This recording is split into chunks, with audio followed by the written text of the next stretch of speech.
पटना जिला के पुनपुन प्रखंड के जाहिदपुर गांव में हम हैं और हम आपको बता दें कि एक दलित समाज का लड़का अंतर्जातीय विवाह करता है ओबीसी समाज की लड़की कुर्मी समाज की बिरादरी की लड़की से।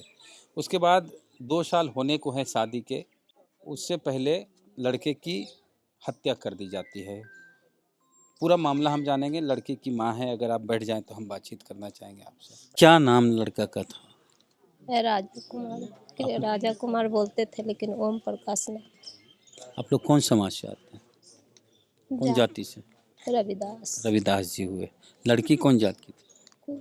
कुर्मी।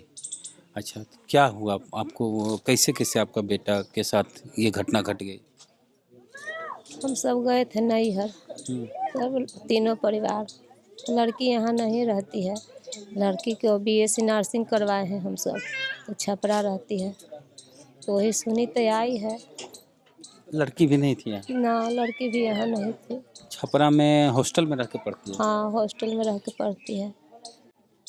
तो शादी जब हुई थी प्रेम विवाह आपके बेटे की, तो कोई विरोध भी किया था? तो वही मैंने दूसरा बात समझ के हम सबको धमकाया, मार देंगे तुमको बेटा के, ऐसे करेंगे, शादी कर लिया है, ऊंचा जात है, तो लोग नीचा जात है। क्या नाम हुआ आपका? काजल कुमारी। काजल, आपके हस्बैंड की हत्या कर दी गई, कैसे क्या हुआ, कुछ आपको अंदाजा है? मिले थे गिरे हुए और जिस तरह का चोट था उस हिसाब से लगता है कि हत्या किया गया है। हाँ। कि एक्सीडेंट हुआ, ऐसा क्या लगा? नहीं, एक्सीडेंट होता है तो टूटता फूटता है, अंदर से चोट नहीं लगता है उनको, अंदरूनी मारते? हाँ। तो आप कुर्मी बिरादरी से आती हैं, वो दलित समाज से आता था रविदास। आप लोग लव मैरिज किए, कब किए लव मैरिज? 8 फरवरी, कब? 2 साल पहले। 2 साल पहले किए। तो कोई विरोध हुआ आपके मायके की तरफ से? स्टार्टिंग में हुआ था हम्म, पर उसके बाद सब ठीक हो गया था। ठीक हो गया था। हाँ। तो कोई आपके घर में कोई बहनोई हैं या और कोई हैं जो लगातार धमकी दे रहे थे ऐसा आपके पति को? हाँ, कह सकते हैं। कौन थे वो? मेरी बहन के हस्बैंड और उनके ससुर। आपकी बहन के हस्बैंड और उनके ससुर धमकी देते थे आपके पति को? हाँ, क्या कहते थे? बोलते थे कि ये सब शादी ऐसे नहीं करना चाहिए, इंटर कास्ट में ऐसा नहीं होना चाहिए, गलत है, ये बोलते रहते थे हमेशा। हाँ। आपकी अभी उम्र कितनी? 21। 21। और लड़के की कितनी उम्र थी? 25। कहाँ मिले थे आप लोग? पुनपुन में। हाँ, पुनपुन में। मतलब मुलाकात कैसे हुई थी आप लोग की? फ़ोन पे, फेसबुक पे या? ऐसे ही वो दुकान चलाते थे साइबर कैफे, तो काम करवाने जाते थे तो बात हो गई। अब क्या चाहती हैं अभी? जो किया है उसको पकड़ना है और क्या, उसको तो ढूंढना है ना किसी भी हालत में, अब जो रहा है। आपका क्या नाम हुआ? मेरा रंजन कुमार। कैसे कैसे क्या घटना घटी आपके भाई साहब के साथ? वो नानी के यहाँ गया था और वहाँ से फ़ोन आया एक लड़का को, तो उस लड़का वहाँ से मामा से बोला कि हम जा रहे हैं घर। खाना खाते खाते ही छोड़ के वहाँ से निकल गया।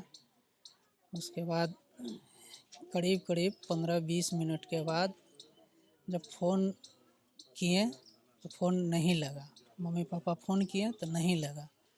जैसे फ़ोन लग रहा था तो उसने उठा नहीं रहा था। पछता पछता के पापा हमको भी फ़ोन किए, देखो ना छोटे फ़ोन नहीं उठा रहा है, ये तुम फ़ोन करके देखो। हम फ़ोन किए, हम 50 मरते फ़ोन किए लेकिन कोई रिस्पॉन्स नहीं आया। हम लोग फिर पापा लोग आए यहाँ पे, लड़का के 10 गो आदमी यहाँ से भी लेके गए, वहाँ से खोदते आए, फिर यहाँ से खोजने गए लेकिन कोई रिस्पॉन्स नहीं आया। रात में 2 बजे तक से 3 बजे तक फ़ोन किया, कोई रिस्पॉन्स नहीं आया। फिर सुबह जो रास्ता से खोजने गए, जो जगह पे खोजे सगड़ो, उसी जगह पे दोबारा सुबह बॉडी मिला। कहाँ पे मिला? टरमा गाँव। कितनी दूर है नानी घर से उसके? करीब करीब ½ किलोमीटर पड़ता है। नानी घर के आसपास में? हाँ जी। नानी घर कौन सा गांव हुआ? ये सुई था। तो आपको क्या लगता है कि आपके भाई की हत्या कैसे हुई? हत्या तो उसका मारपीट ही है, या तो जो भी मारे मार ही पीट है, क्या है कि उसका ऐसा है स्थिति कि अगर एक्सीडेंट होता तो कहूँ चोट फट होता, कट फट जाता, उसका ब्लीडिंग होती है। हाँ सांस लेने का नली फटा हुआ था, पेट के आंत फटा हुआ था, यह स्थिति में था। यही सब हुआ है पूरा। सुबह हॉस्पिटल भी ले गए पटना, पीएमसी यहाँ लाए तो यहाँ से रेफ़र कर दिए तो पटना ले गए पीएमसीएच में हम लोग का कोई रिस्पांस नहीं समझ में आया कि ठीक है, तो हम लोग भाग। उसमें सांस चल रही थी। उस समय हल्का फुल्का खड़खड़ाहट की आवाज़ आ रही थी, खाली खड़खड़ाहट की आवाज़ आ रही थी बस। एक चीज़ है कि उनका जो बहनोई थे, बहनोई के बाबूजी थे, वो हमेशा धमकी देते थे। क्या धमकी देते थे? यही सब ठीक नहीं है, वो तुम लोग अथी हो, बड़ा जात नहीं हो। लड़की के बहनों के पिताजी जी इस तरह की धमकी देते थे। अच्छा, एक चीज़ ये भी पता चला है कि लड़की सिर्फ बहन है, भाई नहीं है। जी, खाली 3 गो बहन ही है। हाँ, जी तो इस वजह से हो सकता है कि हम ये नहीं कह सकते पक्के तौर पर कि संपत्ति का भी मामला हो सकता है। जी। क्या नाम हुआ आपका? हमारा नाम श्याम बाबू दास हुआ। लड़का आप ही का था? जी, क्या नाम लड़का का था? ये ओम प्रकाश दास। अच्छा, क्यों हत्या हुई ओम प्रकाश की? आपको क्या लगता है? हमें लगता है कि दुश्मन लगा हुआ था, उस सब अथी सारों के बावजूद से सब घड़ी टेंशन रखता था। वो कहता था, फिर मैं भी फ़ोन किया कि बुलेट पर चढ़ता है, चढ़ लो बुलेट पर। कहता था कि हमारा लेवल में नहीं है। किस बात का लेवल? जैसे हम लोग गरीब परिवार में हैं, अब वो अपना अथी करता था तो वो समझता कि हम ज़्यादा हैं। तो आप भी तो अच्छा बुलेट से चलता था, तो गरीब कहाँ थे? हम ये बुलेट खरीदाया है नया जी, 1 महीना 1.5 महीना हो ही रहा। दलित समाज से आने वाले, रविदास बिरादरी से आने वाले ओम प्रकाश, रविदास की जान ले ली गई, इस तरह का आरोप गार्जियन का है, उनके परिजनों का है। और यहाँ पर इस गांव में, उनके गांव में भीम आर्मी के प्रदेश अध्यक्ष अमर ज्योति जी आए हैं और बाकी भीम आर्मी के कई नेता आए हुए हैं। क्या कहेंगे, क्या लगता है ये कि किस वजह से ये हुई?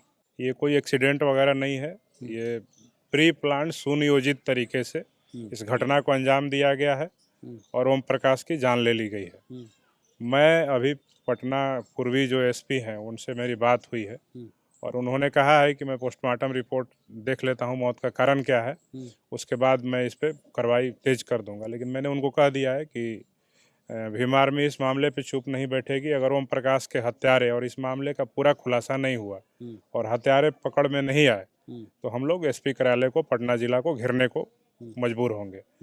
और इसमें हमारी यही मांग है कि इस परिवार को, चूँकि बिहार के मुख्यमंत्री नीतीश कुमार जी की सरकार कई बार घोषणा कर चुकी है कि किसी भी अनुसूचित जाति जनजाति समाज के व्यक्ति की अगर हत्या होती है तो उसको परिजन को, आश्रित को, उसको सरकारी नौकरी दिया जाएगा। तो हमारा मांग है बिहार के सरकार से कि ये ओम प्रकाश की जो पत्नी है उनको, या उनके जो आश्रित हैं उनके घर में जो पढ़े लिखे हैं, उनको सरकारी नौकरी दिया जाए और इस मामले में जितने लोग संलिप्त हैं उन सब की अविलंब गिरफ्तारी किया जाए और इस परिवार के साथ न्याय सुनिश्चित किया जाए। अभी सबसे बड़ा मुद्दा ये है कि अगर जान गई है तो जिस तरह से बिहार सरकार ने नियम लागू किया है, इस तरह का कानून बनाया है कि किसी भी दलित की हत्या की जाती है, आदिवासी की, तो उसके आश्रित को सरकारी नौकरी दी जाएगी। इसके लिए भीम आर्मी के जो नेता हैं वो कह रहे हैं कि हम सरकार से मांग करेंगे और मांग पूरी नहीं हुई तो हम लोग एसपी का घेराव भी करेंगे। तो पूरी बातचीत को लेकर, इस घटना को लेकर आपके क्या विचार हैं, प्रतिक्रिया कमेंट बॉक्स में दें। जय भीम, जय भारत।